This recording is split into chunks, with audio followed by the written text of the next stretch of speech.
Selamat pagi. Assalamualaikum warahmatullahi wabarakatuh. Ketemu lagi dengan saya. Hari ini saya akan bagikan tips atau cara yang paling mudah untuk membuat laporan posisi keuangan awal, mulai dari awal transaksi ya. Jadi mulai misalnya kita mau mendirikan perusahaan tanggal 1 Januari 2021 ya. Jadi awal tahun. Nah, misalnya dalam satu bulan Januari itu ada 5 transaksi. Nah, nanti kita akan buat jurnalnya, kemudian diposting ke dalam buku besar, kemudian kita masukkan ke dalam trial balance gitu ya, saldo awal laporan keuangan. Nah, minggu selanjutnya baru kita akan lakukan adjustment ya, penyesuaian. Kemudian berikutnya baru kita buat laporan posisi keuangan dan laporan laba rugi. Tetapi embrio untuk menjadikan laporan posisi keuangan dan laba rugi sudah ada di pertemuan kali ini. Nah, saya punya 5 transaksi. Yang pertama adalah biasa perusahaan akan didirikan, kemudian pemilik akan menyetorkan uangnya, bisa juga dalam bentuk saham atau bisa juga dalam bentuk modal. Nah, kalau di akuntansi dasar kita mengenal modal ya, tapi kalau di intermediate accounting kita kenal dengan ekuitas. Nah, ketika perusahaan berdiri, kemungkinan perusahaan menjual sahamnya gitu ya, atau pemilik menyetorkan modalnya sebagai saham, maka akan kita jurnal cash dan ordinary share. Misalnya saham biasa gitu ya, sebesar 1 juta, pemilik menyetorkan uang sebesar 1 juta. Nah, seharusnya ini ada kodenya ya, misalnya kas itu 001. Nah, nanti 001 ini kita masukkan di sini 001, sehingga ketika di disclose, ketika dilakukan audit, di tracing sampai transaksi itu bisa gampang dilacak gitu ya. Nah, ini transaksi yang pertama kita posting, kasnya di debit, dimasukkan di sini 1 juta. Kemudian kreditnya adalah ordinary share di sini ya, ordinary share di kredit 1 juta. Nah, ini postingan untuk buku besarnya saya buat aset jadi satu di sebelah kiri, kemudian liability dan equity ada di sebelah kanan, sehingga biar kelihatan gitu ya, yang di sebelah sini aset semua. Kemudian yang nomor 2, membeli supplies itu bisa, mungkin supplies itu perlengkapan ya, bisa kertas gitu ya, kertas atau tinta printer.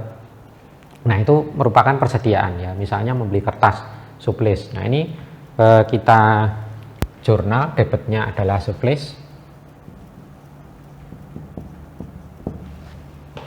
kemudian kreditnya cash 200.000. Nah, kita posting ke sini ya, supplies dulu, supplies kita posting 200.000. Kemudian kasnya kita posting di sini, karena ini di kredit saya pakai warna merah ya, biar ya. Kemudian yang ketiga, beli equipment, hutang ya, belinya hutang, beli equipment hutang 100.000, kita debit equipment itu peralatan ya, peralatan kantor, bisa printer, meja, kursi gitu ya.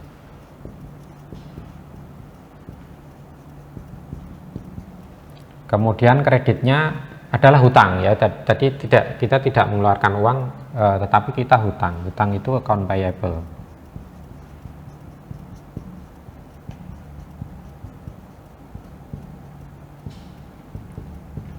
Nah, saya tidak menggunakan angka kode-kode ya, ini hanya untuk mempermudah saja, debit kredit. Nah, debit kreditnya Anda harus sudah di luar kepala ya, misalnya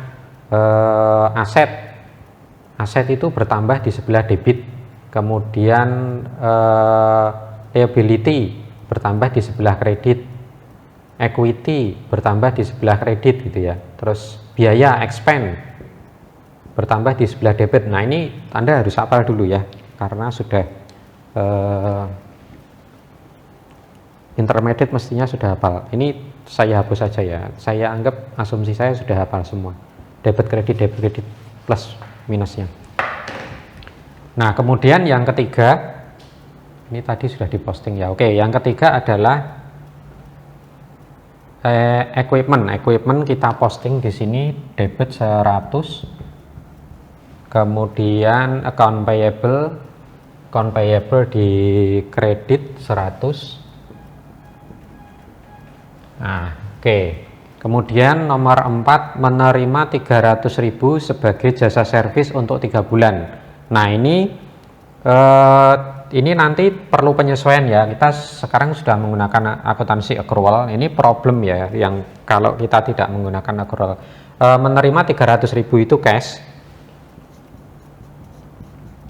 300.000. Kemudian debitnya itu bukan pendapatan ya, karena ini pendapatan yang diterima di depan. Jadi kalau Anda akui sebagai pendapatan, nanti pendapatan Anda akan terlalu tinggi 300.000.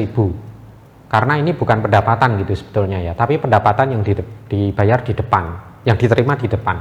Kalau Anda akui sebagai pendapatan, maka pendapatan Anda akan terlalu tinggi 300.000. Kalau hanya 300.000 nggak masalah ya, tapi kalau 3 miliar kan kacau nanti. Nah, ini tidak diakui sebagai pendapatan, tetapi diakui sebagai pendapatan yang diterima di depan ya. Jadi diakui sebagai earned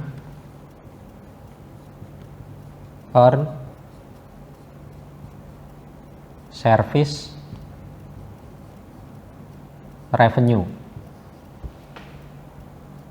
300.000. Nah, kalau pendapatan itu Anda akui, Anda posting di laporan laba rugi, tapi kalau unearned service revenue, pendapatan yang diterima di depan itu tidak masuk di laporan laba rugi, masuknya di laporan posisi keuangan, ada di sisi liability. Jadi ini adalah liability atau kewajiban.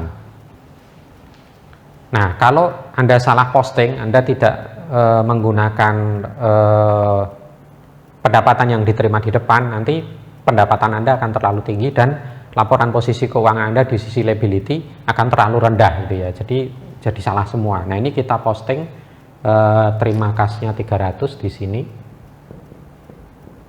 Kemudian unearned service revenue di sini ya 300. Nah, yang terakhir bayar sewa kantor. Bayar sewa kantor 100.000 untuk 4 bulan, berarti 1 bulannya 25.000 ya. Kalau ini jangan sampai salah juga ya. Kalau misalnya Anda akui ini sebagai bayar sewa kantor, biaya sewa 100.000, biaya Anda terlalu gede. Yang betul ya, tidak diakui sebagai sewa kantor, tapi sewa yang dibayar di depan ya, prepaid expense ya, prepaid. Kalau sewa itu ada di laporan laba rugi, mengurangi pendapatan karena biaya ya.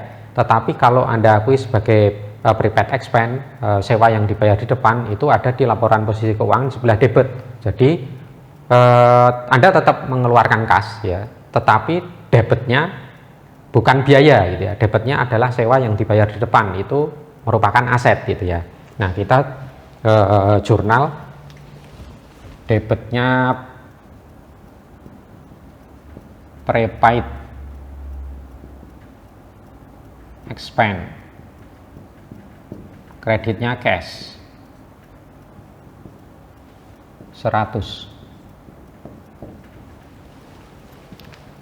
Prepaid expense-nya kita debit di sini 100, kasnya kita kredit 100. Nah, nanti tinggal kita posting.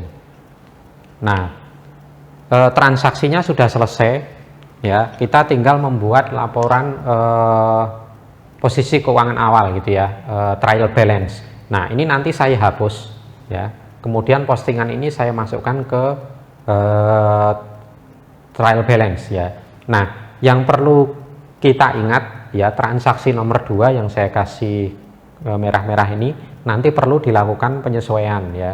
Ini kan membeli suplai persediaan. Nah, nanti belinya tanggal 1 Januari kan, nanti pada tanggal 31 Januari akan dihitung sisa persediaannya berapa. Kalau misalnya sisa 100, oh berarti yang dipakai 100. Kalau sisa 25 berarti yang dipakai 125. Nah, yang 125 itu harus disesuaikan, dihilangkan gitu ya.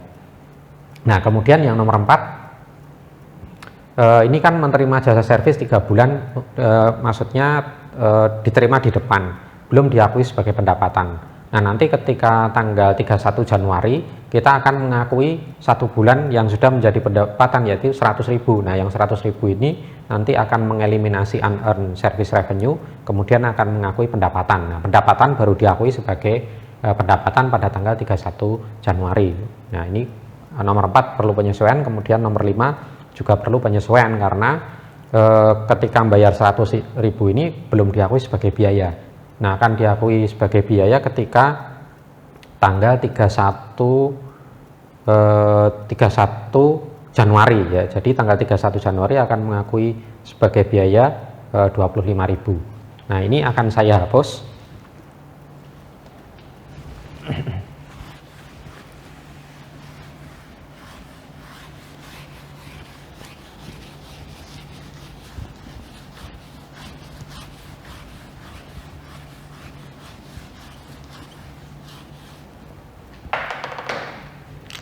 Nah, kita masukkan kasnya sisanya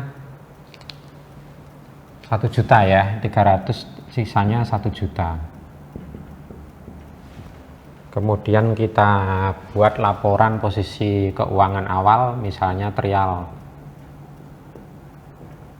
balance tanggal 31 Januari 2021.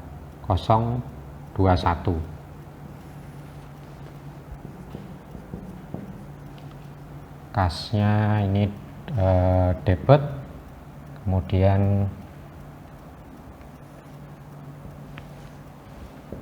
kredit.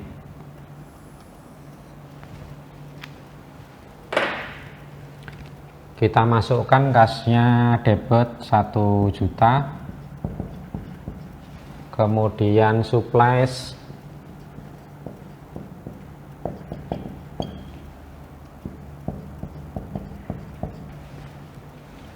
kemudian kita masukkan equipment 100, kemudian prepaid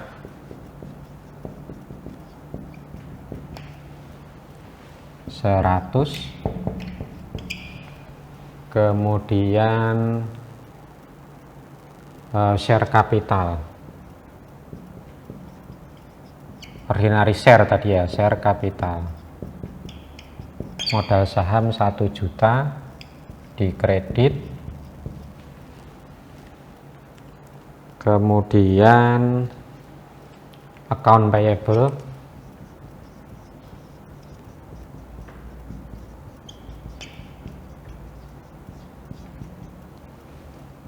account payable 100,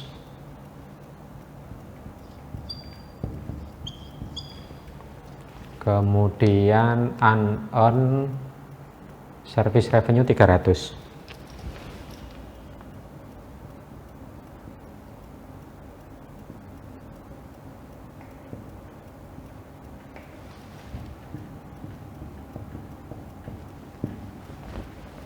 Kita jumlah ya, harusnya balance ya, 1.200.000, 1.400.000, ini juga 1.400.000. Nah, hasilnya harus balance ya, meskipun balance itu belum tentu benar, tapi paling tidak kita sudah yakin kalau transaksinya inputnya benar gitu ya, karena balance juga belum tentu benar. Nah, ini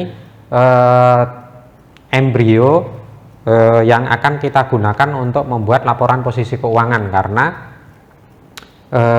nanti kita akan mengakui service revenue ini menjadi pendapatan ya. Ini kan pendapatan yang diterima di depan nanti akan kita akui sebagai pendapatan. ketika dilakukan penyesuaian tanggal 31 Januari ya. Nanti ini kan disusun, kemudian kita lakukan penyesuaian pada saat tanggal 31 Januari, tapi akan kita lakukan minggu depan. Nah, sementara kita sudah selesai melakukan transaksi trial balance selama 1 bulan. Nah, ini hasilnya sudah balance. Minggu depan kita akan lanjutkan ke adjusting entries ya, jurnal penyesuaian. Demikian, mudah-mudahan bisa dimengerti ya. Selamat pagi. Assalamualaikum warahmatullahi wabarakatuh.